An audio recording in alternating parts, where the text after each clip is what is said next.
నేను రంజిత్. తెలంగాణ రాష్ట్ర వ్యాప్తంగా జరుగుతున్న ప్రతి అంశంతో పాటు రాష్ట్ర రాజకీయాలలో జరిగే వాస్తవాలను కూడా చర్చించే ప్రయత్నం చేస్తుంది వైఆర్టీవీ.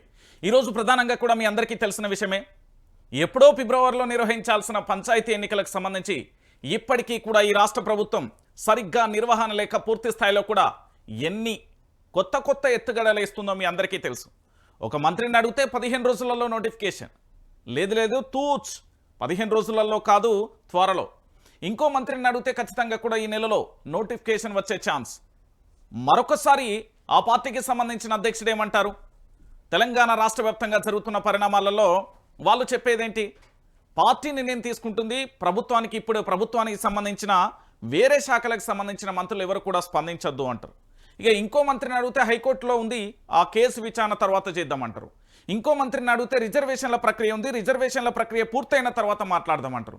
సో మొత్తానికి ఫైనల్గా ఇక్కడ జరిగే చర్చ ఒకటే, స్థానిక సంస్థల ఎన్నికల నిర్వహణకు సంబంధించి పూర్తి స్థాయిలో ప్రభుత్వానికి సంబంధించి ఎన్ని రకాలుగా ప్రయత్నాలు చేయాలో అన్ని రకాలుగా పోస్ట్పోన్ చేస్తూనే వచ్చిన పరిస్థితి కనబడుతుంది. సో ఫైనల్గా ఎన్నికలు నిర్వహించాల్సిందే అంటూ ఒక అంశం రావడంతో ఇంకా ఏం చేయాలో అర్థం కాని పరిస్థితి కనబడింది. అయితే ఇక్కడ వాస్తవానికి జరిగిన అంశం, ఇంకా ముందు జరగబోయే అంశం ఏంటి అనేది మనం చూద్దాం. సో ఒకసారి చదువుదాం. 3 నెలల్లో పంచాయతీ ఎన్నికలు సెప్టెంబర్ 30 లోపు నిర్వహించాలి. ఎన్నికలకు ప్రభుత్వం సహకరించాలి. సర్కార్ను ఆదేశించిన హైకోర్టు, తీర్పు వెల్లడించిన జస్టిస్ మాధవి బెంచ్. స్థానిక సంస్థల ఎన్నికలపై హైకోర్టులో పలు పిటిషన్లపై తీర్పు వెలువరించిన ధర్మాసనం అంటూ కూడా చూస్తున్నాం. సో రాష్ట్రంలో పూర్తి స్థాయిలో కూడా పంచాయతీ ఎన్నికల నిర్వహణలో తీవ్ర జాప్యం జరుగుతుందని, ఇప్పటికైనా నిర్వహించేలా ఆదేశాలు ఇవ్వాలని హైకోర్టులో పలువురు రిట్ పిటిషన్లు దాఖలు చేశారు. ఈ పిటిషన్లపై బుధవారం తుది విచారణ జరిపిన హైకోర్టు సెప్టెంబర్ 30 లోపు పంచాయతీ ఎన్నికలు నిర్వహించాలని ఆదేశించింది. ఎన్నికల సంఘానికి ఎన్నికల నిర్వహణకు కావాల్సిన అన్ని రకాల సహకారం అందించాలని రాష్ట్ర ప్రభుత్వానికి సూచించింది. దీంతో అతి త్వరలోనే స్థానిక సంస్థల ఎన్నికల నగార కూడా మోగనుంది అంటూ కూడా ప్రధాన అంశానికి సంబంధించి ఇక్కడ మనం చూస్తున్నాం. అయితే ఇక్కడ ప్రధానంగా మీరు చూసేదేంది, సెప్టెంబర్ 30 లోపు నిర్వహించాల్సిన పరిస్థితి కనబడుతుంది. ఇవాళ June 26, July, August, September. So ఇంకా ఎంత లేదన్నా 3 నెలల కాలంలో మీరు పంచాయతీ ఎన్నికలు నిర్వహించి ఖచ్చితంగా నిర్వహించాలి అంటూ హైకోర్టుకు సంబంధించి చెప్పింది. మళ్ళా ప్రభుత్వం ఏం చేస్తుంది? మేము నిర్వహించలేము, ఇప్పట్లో కొన్ని రకాల కారణాల రీత్యా అని ప్రభుత్వం పూర్తి స్థాయిలో కూడా వెనక్కి వెళ్ళి మళ్ళీ వేరే రకమైన పిటిషన్ దాఖలు చేసినా ఆశ్చర్యం లేదు. ఎందుకు అంటే ప్రభుత్వం మీద ఎంత భయంకరమైన వ్యతిరేకత గ్రామాలలో మొదలైంది అనేది మనం చర్చించుకోవాలి. ఎందుకంటే ఇక్కడితోనే కాదండి, ప్రభుత్వానికి సంబంధించి పూర్తి స్థాయిలో కూడా ఏంది అంటే తలబట్టుకున్న పరిస్థితి కనబడుతుంది. ఇప్పటికే ఈ రాష్ట్రంలో మీరు అందరూ కూడా చూస్తున్నారు, ఈ తెలంగాణ రాష్ట్రంలో రేవంత్ రెడ్డి సర్కార్ వచ్చినప్పటి నుండి అనేక రకాలుగా ఏ విధంగా జరుగుతున్నాయి, ఎట్లెట్లా జరుగుతున్నాయి అనేది ప్రతి ఒక్కరు కూడా చూస్తున్న పరిస్థితి కనబడుతుంది. అయితే వాస్తవానికి తెలంగాణ ప్రభుత్వానికి సంబంధించి రేవంత్ రెడ్డి అధికారంలోకి వచ్చినప్పటి నుంచి వీళ్ళు ఇచ్చే 6 గ్యారెంటీలు కానీ, 13 అంశాలు కానీ, 420 హామీలు కానీ ఇవన్నీ కూడా క్లోజ్ అయిపోయిన పరిస్థితి కనబడుతుంది. మీకు ఇవన్నీ ఎక్కడ కనిపించవు, వినిపించవు. ఎందుకంటే ఎన్నికలు వచ్చినప్పుడు మాత్రమే ఇవన్నీ కనబడతాయి, వినబడతాయి, రాజకీయ నాయకుల నోటి నుండి వినబడతాయి. 2022కు ముందు పూర్తి స్థాయిలో కూడా ప్రభుత్వం అధికారంలోకి రావడానికి మేనిఫెస్టో కమిటీ రూపొందించి మేనిఫెస్టోకు సంబంధించి పూర్తి స్థాయిలో ఆ కమిటీ ఏం చెప్పిందో మీ అందరికీ తెలుసు కదా. వాళ్ళు ఏదైతే వాళ్ళ పెన్నుతోని, వాళ్ళ ఆలోచనలతోని వాళ్ళు పొందుపరిచిన మేనిఫెస్టోను కూడా అమలు చేయలేని పరిస్థితి కనబడింది. ఇక ఈ విషయం ఇక్కడ ఉంటే, ఇప్పుడు ఏంది ప్రధానంగా కూడా హైదరాబాద్లో హైడ్రా పంచాయతీ ఉన్నది. ఇది ఎక్కువగా కూడా గ్రామీణ ప్రాంతాలలో వచ్చి ఉన్న భూమి లేని భూమి అమ్ముకొని పూర్తి స్థాయిలో కూడా వాళ్ళు చేసుకుంటూ వాళ్ళు కష్టపడి ఇక్కడ ఇల్లు కొనుక్కుంటే కూల్చేస్తారు. దాంతోపాటు మూసీకి సంబంధించి సుందరీకరణ అంటిది. ఈ పంచాయతీతోని మూసీ పరివాహక ప్రాంత ప్రజలు ఆందోళన వ్యక్తం చేస్తారు. దాంతోపాటు లగచెర్ల లాంటి ఘటన చూసిన తర్వాత పూర్తి స్థాయిలో కూడా ఈ లగచెర్లకు సంబంధించి ఘటన చూసిన తర్వాత ఏమైపోయింది, రాష్ట్ర వ్యాప్తంగా గిరిజనులందరూ కూడా ఆగ్రహం వ్యక్తం చేసే పరిస్థితి కనబడుతుంది. దాంతోపాటు గిరిజన బిడ్డలు అంటే అడవిని నమ్ముకొని ఉన్న వాళ్ళందరూ కూడా, వీళ్ళందరూ కూడా ఎంత ఇబ్బంది పడ్డారో మనందరం కూడా చూసాం. ఇక దానితో పాటుగా ఏది పెద్దపీట వేస్తూ అంటే ప్రభుత్వం ఏది ప్రైవేట్ వ్యవస్థకు అంటే రామన్నపేట లాంటి గ్రామాలలో సిమెంట్ ఫ్యాక్టరీలకు సంబంధించిన పంచాయతీ కానీ, ఇక ఇట్లా చెప్పుకుంటూ పోతే ప్రభుత్వానికి సంబంధించిన ఎమ్మెల్యేలే ఏకంగా ప్రైవేట్ వ్యక్తుల భూములను ఆక్రమించి అక్కడ ఇంద్రమ్మ ఇళ్లను ప్రారంభోత్సవం కానీ ప్రభుత్వానికి సంబంధించి ప్రైవేట్ వ్యక్తుల భూ ఆక్రమణలు తెలంగాణ రాష్ట్ర వ్యాప్తంగా ఎట్లా జరుగుతున్నాయో కూడా మనందరం కూడా చూస్తున్నాం.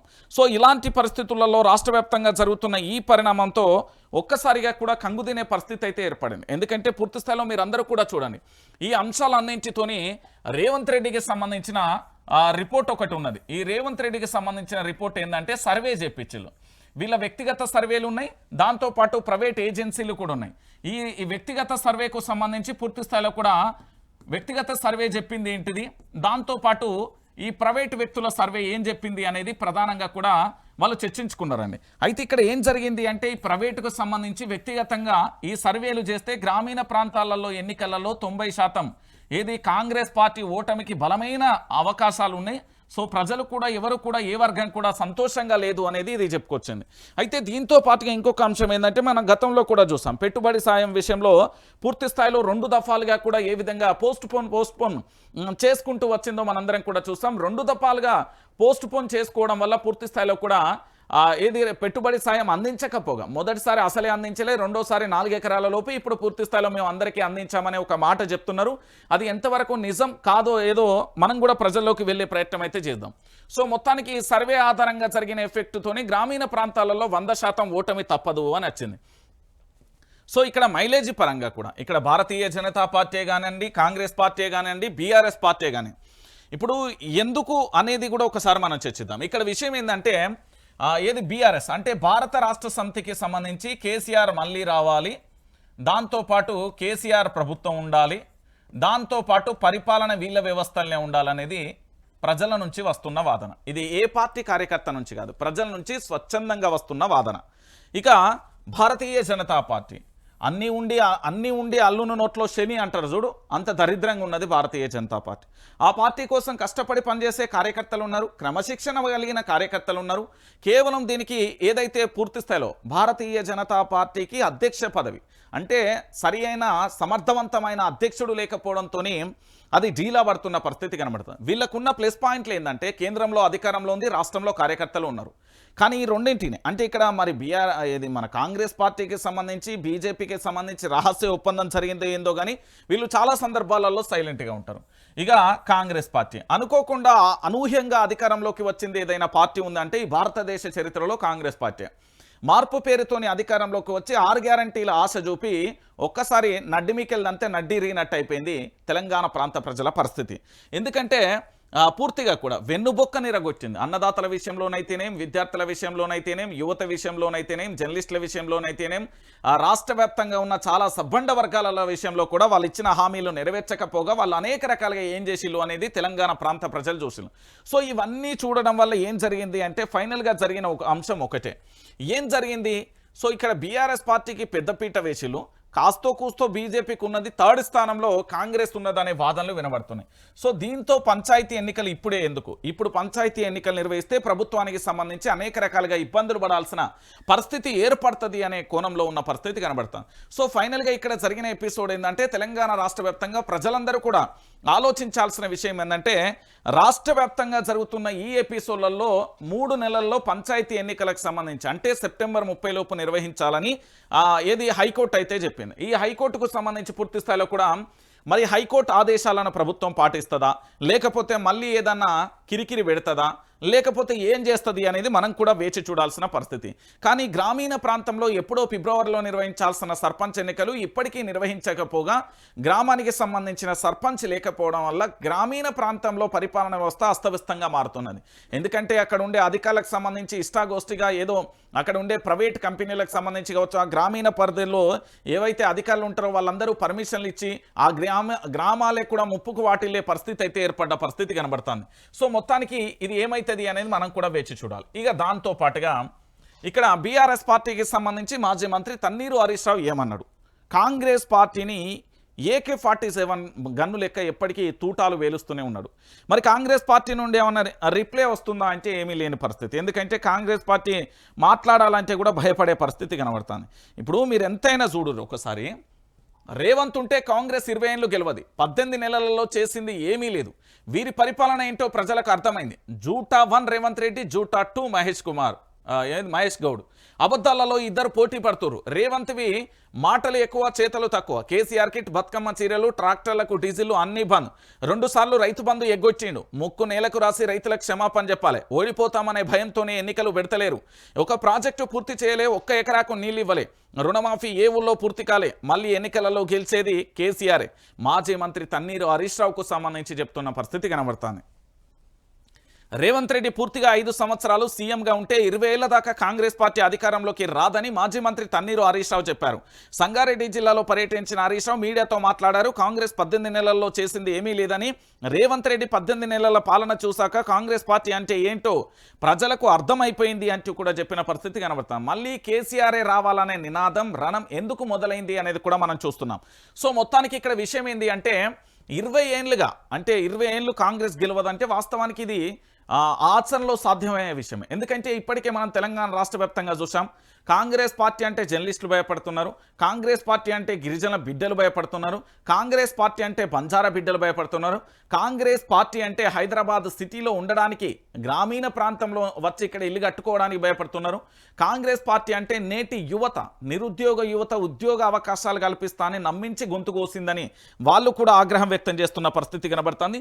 ఇలా చెప్పుకుంటూ పోతే 1-2. సో కాంగ్రెస్ పార్టీ మళ్ళీ అధికారంలోకి రావడానికి ఆ ఛాన్సే లేదు. ఎందుకంటే మన ముఖ్యమంత్రి గారు నిన్నటికి నిన్న, మొన్నటికి మొన్న ఎలాంటి మాటలు మాట్లాడిండు, నిరుద్యోగుల విషయంలో ఆయన ఏం చెప్పిండు అనేది కూడా మనందరం కూడా చూసాం.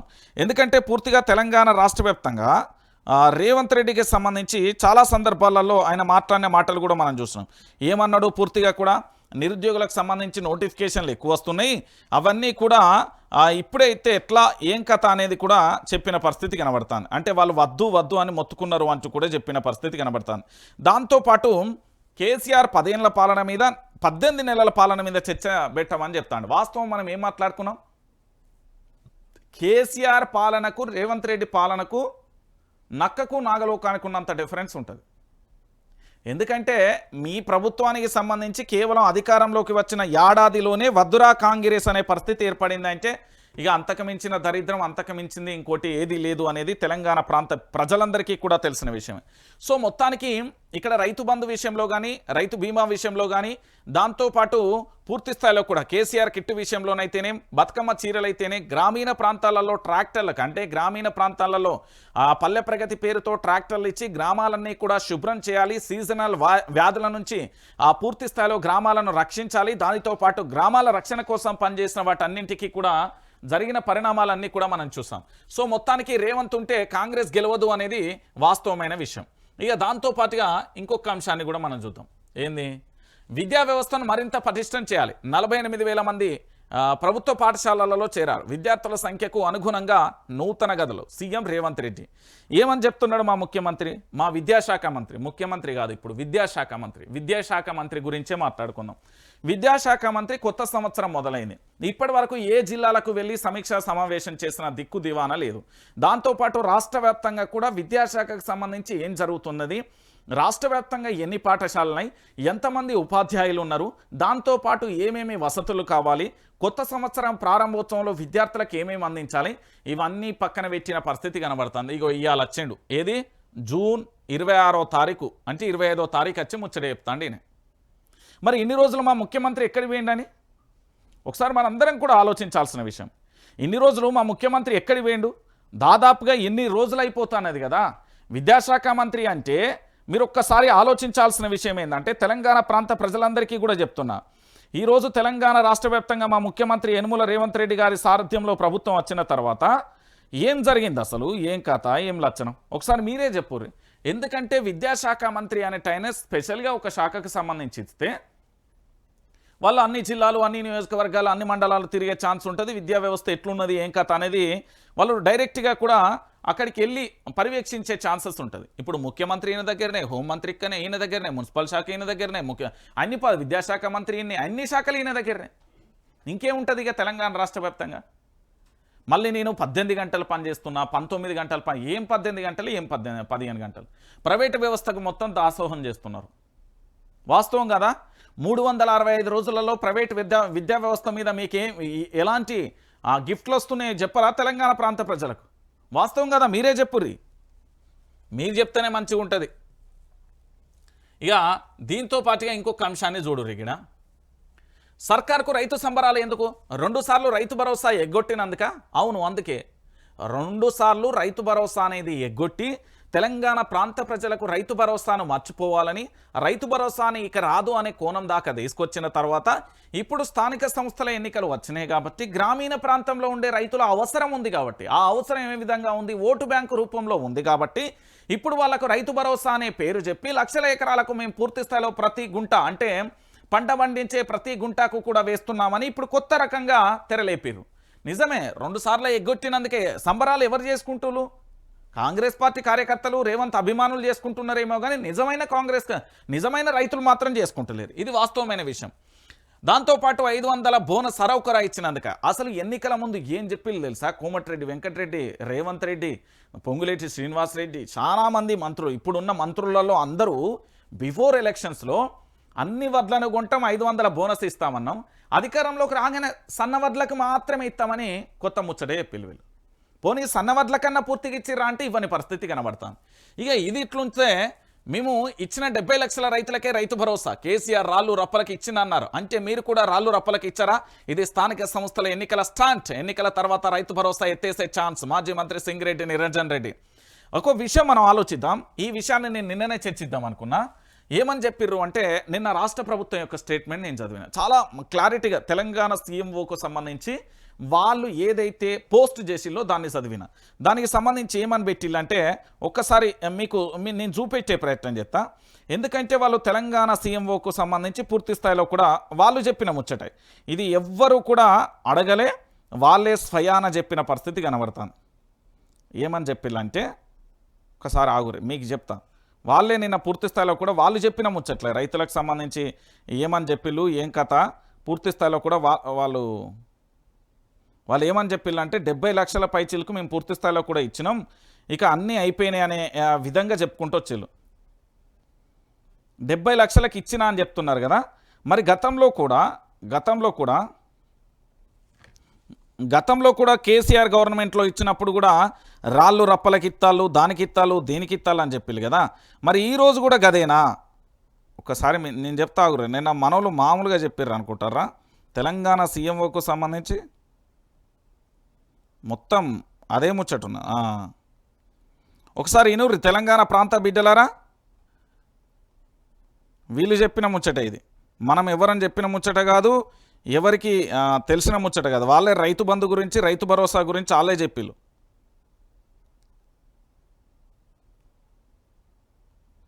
నీటి పారుదల ఎల్లు ఉంటుంది. వాళ్ళు ఏమని చెప్పిర్రంటే నిన్న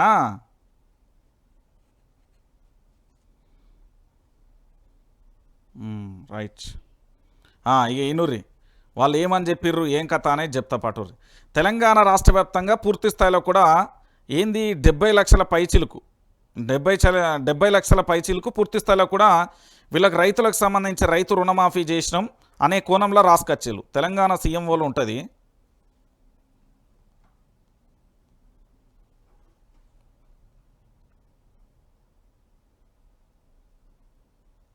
జిహెచ్ఎంసీ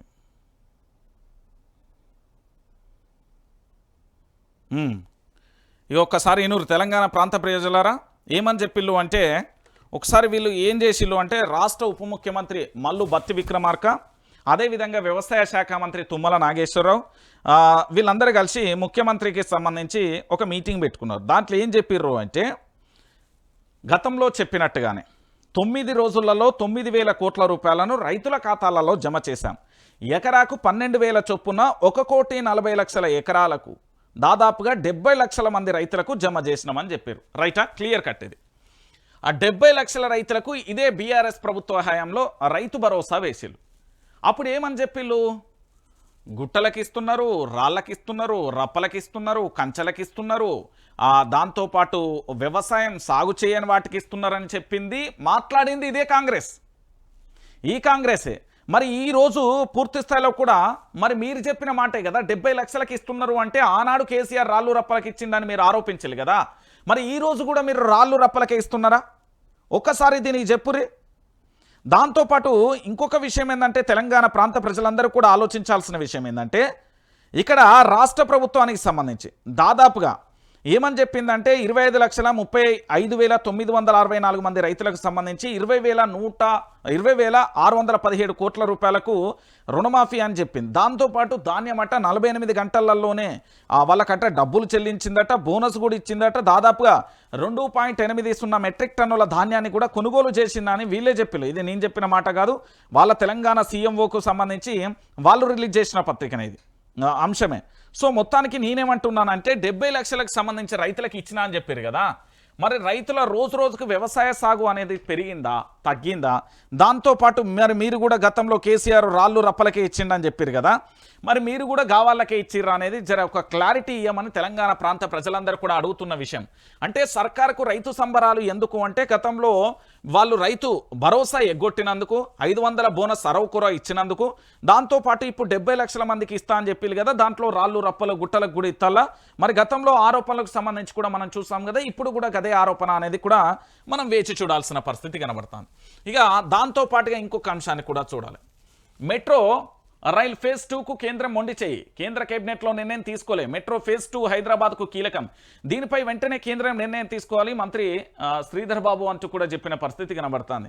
ఇక ఏదైనా పంచాయతీ ఎత్త మాత్రం భారతీయ జనతా పార్టీకి సంబంధించిన కేంద్ర మంత్రి బండి సంజయ్ ఏమంటాడంటే, పూర్తి స్థాయిలో కూడా బండి సంజయ్ చెప్పే ముచ్చట ఏంటంటే, పూర్తిగా కూడా కేంద్రానికి అనుగుణంగా అంటే మేము రేవంత్ సర్కార్తో కలిసి పనిచేస్తాం, 10 సంవత్సరాల కేసీఆర్ పరిపాలన చూసినాం, ఆ కేసీఆర్ పరిపాలన నుంచి విముక్తి అయినాం, దాంతోపాటు ఇక్కడ రేవంత్ ప్రభుత్వానికి సపోర్ట్ చేస్తా అని చెప్పారు. మరి సపోర్ట్ చేస్తా అన్నావు కదా, మరి చెయ్యి. ఇక్కడ మీ చేతుల్లో ఉంది. భారతీయ జనతా పార్టీ ఎమ్మెల్యేలు, భారతీయ జనతా పార్టీ ఎంపీలు, భారతీయ జనతా పార్టీ కేంద్రానికి సంబంధించిన 2 మంత్రులు, మరి తెలంగాణ రాష్ట్రానికి సంబంధించిన మెట్రో ఫేజ్ 2కు సంబంధించి ఇప్పటి వరకు ఎందుకు దానికి రావడానికి ఎందుకు మీ సహకారం అందిస్తలేరు? కాంగ్రెస్ పార్టీకి సంబంధించిన మంత్రి శ్రీధర్ బాబు అడుగుతున్నాడు. అంటే తెలంగాణలో భారతీయ జనతా పార్టీ అనేది కేవలం ఎన్నికల స్టంట్ పార్టీయే. వాళ్ళకు పదవులు వచ్చిన తర్వాత పూర్తి స్థాయిలో కూడా సైలెంట్ అయిపోతాయి. రాష్ట్రానికి హక్కుల కోసం మేము మాట్లాడం.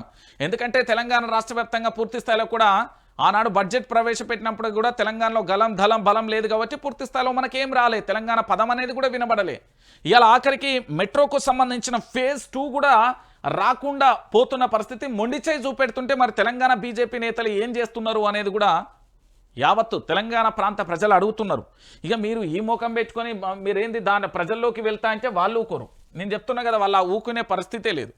ఇగో రాష్ట్ర ప్రజలను కాంగ్రెస్ మోసం చేస్తున్నది, అందుకే రాష్ట్రపతికి బీసీ బిల్ పంపింది. 9th షెడ్యూల్లో చేర్చేందుకు రిజర్వేషన్లు కేంద్ర ప్రభుత్వానికి పంపాలి, బీజేపీ ఎంపీ లక్ష్మణ్ అంటూ కూడా చూస్తున్న పరిస్థితి కనబడతాను.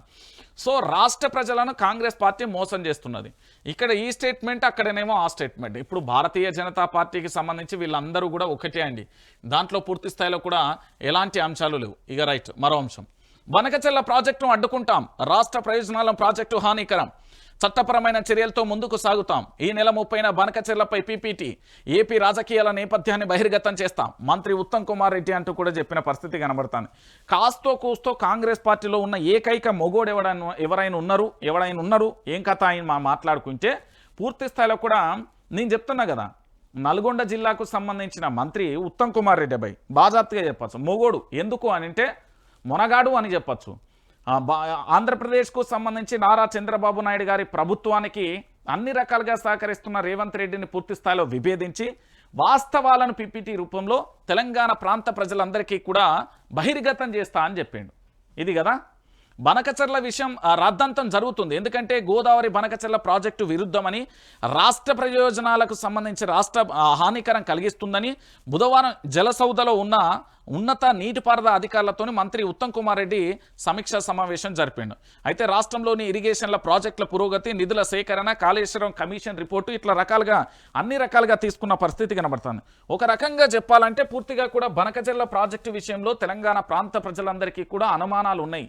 ఎందుకంటే గోదావరి జలాలను మొత్తం ఎత్తుకుపోయే కార్యక్రమంలో ఆంధ్రప్రదేశ్ ఉన్నది. పూర్తి స్థాయిలో దానికి సంబంధించి కూడా బనకచెర్ల ప్రాజెక్ట్ ఏదైతే ఉందో దాని వీళ్ళు కూడా పవర్ పాయింట్ ప్రజెంటేషన్ తెలంగాణ ప్రాంత ప్రజలకు ఇచ్చి మనకి ఎట్లా నష్టం జరుగుతుంది, ఏం కథ అనేది కూడా చెప్తే బాగుంటుంది అనేది కూడా అడుగుతున్నారు. సో మొత్తానికి ఉత్తమ్ కుమార్ రెడ్డి రంగంలోకి దిగిండు. మరి ఏం చేస్తాడు అనేది కూడా మనం కూడా వేచి చూడాల్సిన పరిస్థితి కనబడుతుంది. ఇక దాంతో పాటుగా సివిల్ సప్లైలో 1000 కోట్ల కుంభకోణం, టెండర్ ధాన్యం మాటున భారీ స్కామ్. ఇప్పటికే 437 కోట్ల మేత, మరో 582 కోట్ల మేతకు రంగం సిద్ధం. చక్రం తిప్పుతున్న ఉత్తమ్ నేత వ్యూహకర్త. టెండర్ ధాన్యం ఎత్తుగడలో విఫలమైన బిల్డర్లు. ఇప్పుడు ధాన్యం లేదంటూ చేతులెత్తేస్తున్న వైనం. తమ బ్యాంకులకు గ్యారంటీ తిరిగి ఇవ్వలేమనే లేక ధాన్యం ఎత్తుకుంటే ఈఎండి ఎస్డి జప్తు చేయాలి. కానీ లేఖ సాకుతో 582 కోట్లు తిరిగిచ్చే కుట్ర. ఆ సొమ్ము పంచుకునేందుకే ఇదంతా ఒప్పందం అంటూ కూడా చెప్తున్న పరిస్థితి కనబడుతుంది. మరి దీని వెనుక ఏం జరుగుతుంది, ఏం కథ అనేది మనకు కూడా తెలియదు. పూర్తి స్థాయిలో దీనికి ఏది ఐటీ కూడా దాన్ని ఏమంటారు, పూర్తి స్థాయిలో ఆర్టీఐ కూడా వేసిళ్ళు. మరి సమాచారం వచ్చిందో రాలేదు. టెండర్ ధాన్యం మాటిన పౌర సరఫరాల శాఖలో కోట్లు కొల్లగొట్టేందుకు ప్రణాళికలు తయారవుతున్నాయా? ధాన్యం ధాన్యం అంటే ధాన్యానికి సంబంధించి పూర్తి స్థాయిలో కూడా కోతకు రంగం సిద్ధమైందా? నిబంధనలు పాతరేసి బిల్డర్లకు దోచిపెట్టేందుకు సర్కార్ పెద్దల తహతాలాడుతున్నారా? తెర వెనుక ఆ వ్యూహకర్త ఎవరు, ఆ నేత ఎవరు అనేది కూడా బయటికి తీసే ప్రయత్నం అయితే జరుగుతుంది. సో మొత్తానికి ధాన్యం కొనుగోళ్లకు సంబంధించి కూడా భారీ స్కామ్ జరిగిందని చూస్తున్నాం. మరి ఈ శాఖకు సంబంధించి పూర్తి స్థాయిలో వాస్తవాలను కూడా తెలంగాణ ప్రాంత ప్రజలకు కూడా చెప్పాల్సిన ఆవశ్యకత ఎంతైనా ఉంటుంది. ఇక చూడురి, మొగిలిపేట రైతులట. ఇది ఎక్కడ? అయ్యా సీఎం సారు మాకేది రుణమాఫీ, కాంగ్రెస్ ప్రభుత్వమా మేమేం చేశాం పాపం. అయ్యా సీఎం సారు మాకేది రుణమాఫీ, కాంగ్రెస్ ప్రభుత్వమా మేమేం చేశాం పాపం అంటూ జగిత్యాల జిల్లా మల్లాపూర్ మండల మొగిలిపేటకు చెందిన రుణమాఫీ కాని రైతుల ఆవేదన వ్యక్తం చేశారు. స్థానిక గ్రామ పంచాయతీ కార్యాలయం గోడపై ప్రభుత్వ రుణమాఫీ లబ్ధిదారుల పేర్లతో అంటించగా వాటి పక్కనే గ్రామానికి చెందిన రుణమాఫీ కాని 274 మంది రైతుల పేర్లతో ఫ్లెక్సీలను బుధవారం ఏర్పాటు చేసి తమ నిరసన వ్యక్తం చేశారు మల్లాపూర్ రైతులు. అంటే ఒకసారి మీరు ఆలోచించాలి, రాష్ట్ర వ్యాప్తంగా టకీమని వడ్డాయి అన్నారు కదా, మరి ఏమైపోయింది? మేము 70 లక్షల మంది రైతులకు పూర్తి స్థాయిలో కూడా సహకారం అందించినా అని చెప్పిండ్రు కదా, మరి ఏమైపోయింది? దీని సంగతి ఏంది ఒకసారి మీరే చెప్పాలి. తెలంగాణ యావత్తు సమాజానికి సంబంధించి మరి ప్రజలందరికీ కూడా చెప్పాలి కదా. పూర్తిగా కూడా మన రాష్ట్ర ముఖ్యమంత్రి చెప్పినట్టుగా మరి వాస్తవాలు ఇవన్నీ అయినా లేకపోతే ఇంకేది? మనోళ్ళు ఏమని చెప్పిళ్ళు, ఎకరాకు 12,000 చొప్పున 1,40,00,000 ఎకరాలకు 1,40,00,000 ఎకరాలకు దాదాపుగా 70 లక్షల మంది రైతుల ఖాతాలలో జమ చేసినా అన్నారు. మరి ఆ 70 లక్షల మంది రైతులలో ఈ 276 మంది రైతులు లేరా? ఈ ఫ్లెక్సీలలో కనబడుతున్న 274 మంది రైతులు ఏం పాపం చేసిళ్ళు? మరి వీళ్ళకి సంబంధించి ఎందుకు రుణమాఫీ చేయలే? దాంతోపాటు మరి ఇక్కడ మల్లాపూర్కు సంబంధించి రైతు భరోసా కానీ రైతు బీమా జరిగిందా ఏంది అనేది కూడా చెప్పాల్సిన అవసరం ఉంటుంది కదా. దీనికి సంబంధించి ఎందుకు చెప్పలేకపోతున్నారు అనేది ప్రధానంగా కూడా చర్చ జరుగుతున్న పరిస్థితి కనబడుతుంది. సో మొత్తానికి వీళ్ళందరూ కూడా సీఎం సార్ని అడుగుతున్నారు, సీఎం సారు ఏంది మా పరిస్థితి ఏంది, మా కథ ఏంది, మా లక్షణం ఏంది, జర చెప్పరాదు అని అడుగుతున్నారు. అంటే తెలంగాణ రాష్ట్ర వ్యాప్తంగా ఉన్న ప్రతి పౌరుడు కూడా ఆలోచించాల్సిన వ్యక్తి ఏంటంటే, తెలంగాణ ప్రాంత ప్రజలారా నేనేమంటున్నానంటే, మీకు రుణమాఫీ కాకపోయినా దాంతోపాటు మీకు రైతు భరోసా పడకపోయినా నేను ఒక నెంబర్ ఇస్తా, ఆ నెంబర్కు మీరు వాట్సాప్ చేయరు. అట్లా ఇట్లా అని ఊకే ఫోన్ చేయకుర్రి, వాట్సాపే చేయరు. ఇగో ఇది 9908572666.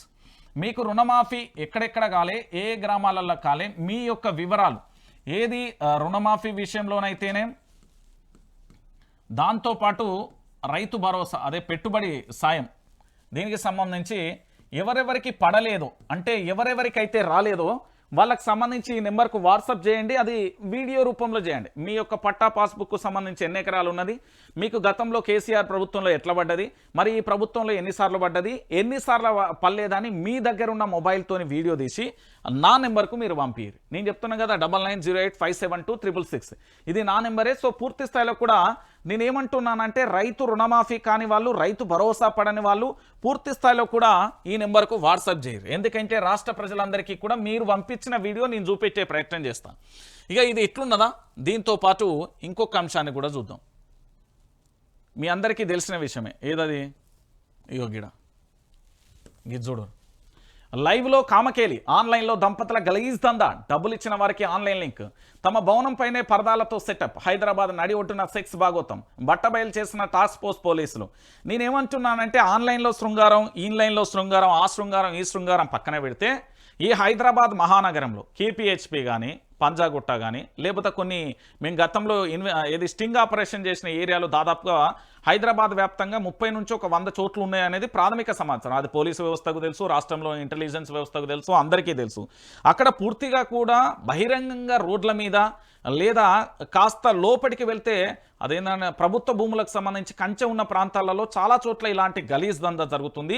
హైదరాబాద్ ఇజ్జత్ మొత్తం తీస్తున్నారు.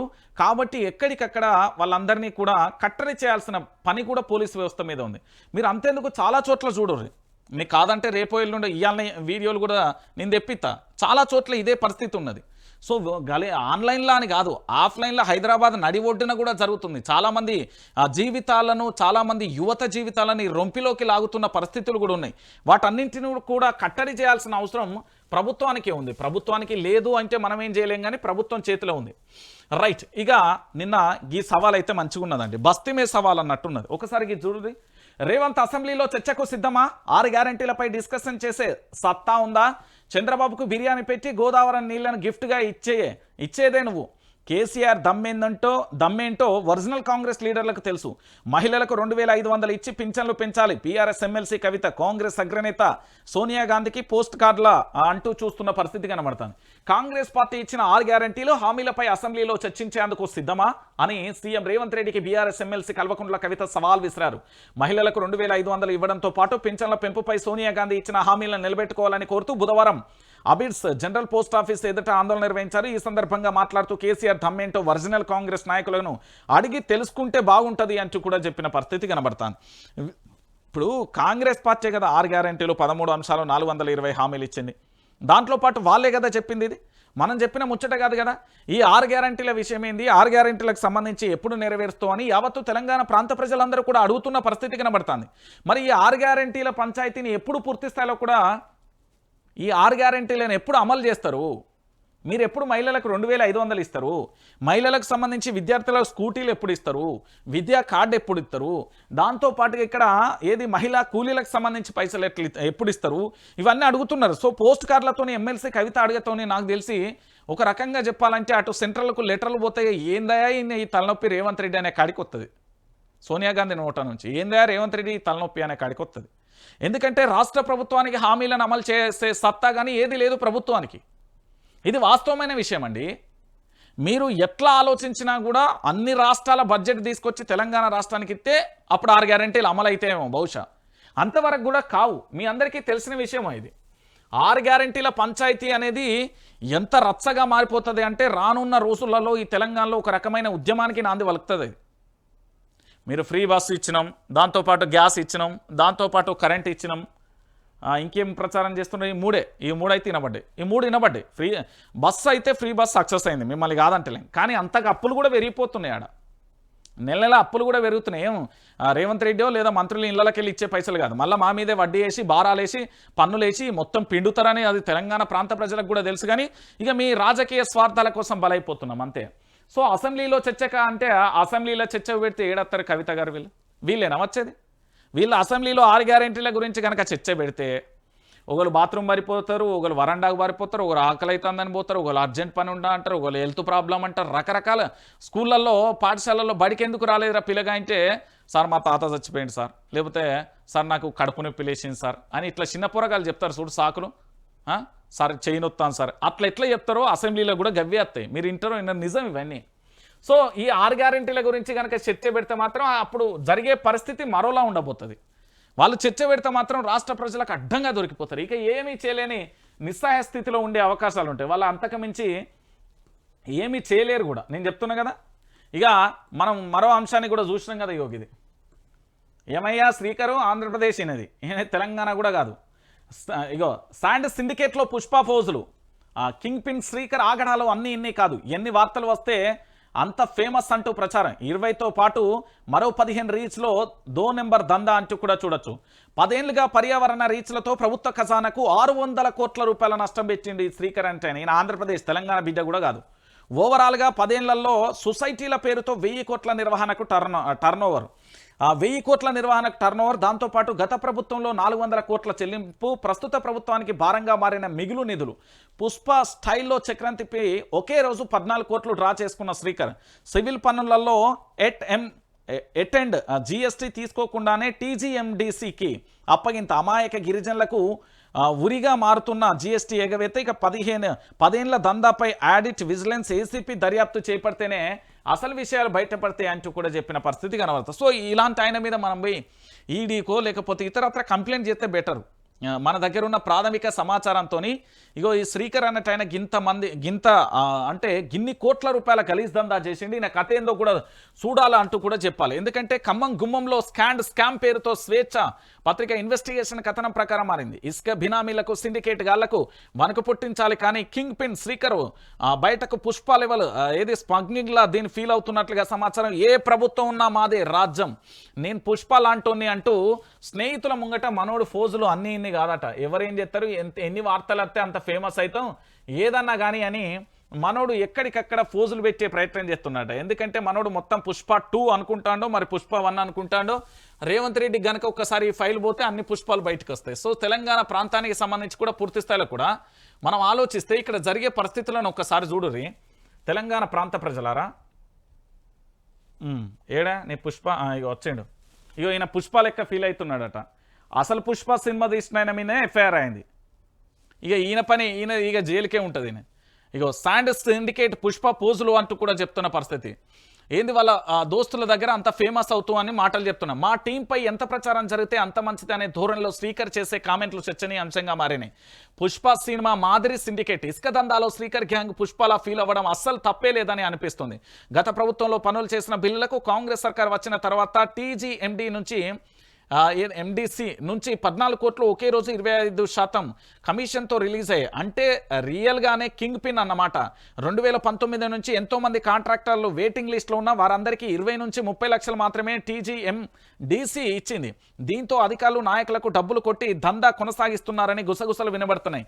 ఈ సిండికేట్కు అన్ని పార్టీలను ఆర్థికంగా కలుపుకొని పోవడంతో పుష్ప సినిమాను గుర్తొస్తున్నది. భద్రాచలం పినపాక నియోజకవర్గాలలో పూడిక పేరుతో మంజూరు అయిన 20 ఇసుక రీచ్లతో పాటు పర్యావరణ అనుమతులు పొందిన మరో 15 రీచ్లలో ఈ దందా కొనసాగుతున్నది. పర్యావరణ అనుమతులున్న రీచ్లు కేవలం మనుషుల ద్వారానే తవ్వకాలు జరిపి ట్రాక్టర్ల ద్వారా స్టాక్ యాడ్లను తరలిస్తున్నారు. కానీ భారీ యంత్రాలతో తవ్వి టిప్పర్ల ద్వారా ఒడ్డుకు తరలిస్తూ కోట్లాది రూపాయలు సంపాదిస్తున్నారు. చర్ల ప్రాంతంలోని కత్తిగూడెం దాంతోపాటు వీరాపురం డిస్లేషన్స్ రీచ్ల నుంచి ఓవర్లోడింగ్ ద్వారా నెల రోజులలో 17 కోట్లు అదనంగా సంపాదించారని ఆరోపణలు వినబడుతున్నాయి. బినామీల సిండికేట్ల దందా ఎలా కొనసాగుతుందో దీన్ని బట్టి అర్థం చేసుకోవచ్చు. ఇక దాంతోపాటు జిఎస్టీ థర్డ్ పార్టీ అగ్రిమెంట్ల స్కాములు కూడా ఉన్నాయట. ఇష్టారాజ్యంగా వెలువలుగుతున్న పరిస్థితి కనబడుతుంది. ఇంకా ఈయన ఏం చేస్తారండి, పుష్ప సినిమా 2 మాదిరి అంటుండట. ఈయన పుష్ప తగ్గేదేలే అన్నట్టుగా ఇసుక రీచ్లలో పోతున్నట. మా రాష్ట్ర ముఖ్యమంత్రి యనుమల రేవంత్ రెడ్డి గారు ఈయన మీద ఫోకస్ పెట్టుర్రి. ఖమ్మం జిల్లాకు సంబంధించి పొంగులేటి శ్రీనివాసరెడ్డి ఏం చేస్తున్నారా, బట్టి విక్రమార్క ఏం చేస్తున్నారా, తుమ్మల నాగేశ్వరరావు ఏం చేస్తున్నారా, మీ దగ్గరికే వస్తాయి కదా. ఉమ్మడి ఖమ్మం జిల్లాలో మేమే ఆ ముగ్గురు అంటారు కదా. మరి ఈ ముగ్గురు సంగతి శ్రీకర్ కథ ఏందో చూడురి జరా. చూసి ఆ పిల్లగాని కథ ఏంది, ఆయన లక్షణం ఏంది అనేది పూర్తి స్థాయిలో ఒకసారి మీరు అందరూ కూడా ఆలోచించాలి. ఎందుకంటే రాష్ట్ర వ్యాప్తంగా జరుగుతున్న భారీ స్కామ్లండి. ఇసుక పేరుతోని ఇటు భూపాల్పల్లి దగ్గర కానీ, ములుగు నియోజకవర్గంలో కానీ, ఖమ్మంలో కానీ ఇసుక రీచ్ల పేరుతోని దాదాపుగా 100లాది కోట్ల రూపాయల దందా కొనసాగుతుంది. ఒక్క రూపాయి కూడా కాదు, 100లాది కోట్ల రూపాయల దందా కొనసాగుతుంది. ఒక్క రూపాయి దందా కొనసాగుతుందంటే మనం ఏమో అనుకోవచ్చు, 100లాది కోట్లాది రూపాయల దందా కొనసాగుతుంది. కాబట్టి నేనేమంటున్నా అంటే ప్రతిదాన్ని కూడా మీ దగ్గర ఏ సమాచారం అయితే ఉందో దాన్ని 9908572666 అనే నెంబర్కు వాట్సాప్ చేయండి. వాస్తవాలను యావత్తు తెలంగాణ సమాజానికి కూడా చూపెట్టే ప్రయత్నం నేను చేస్తాను.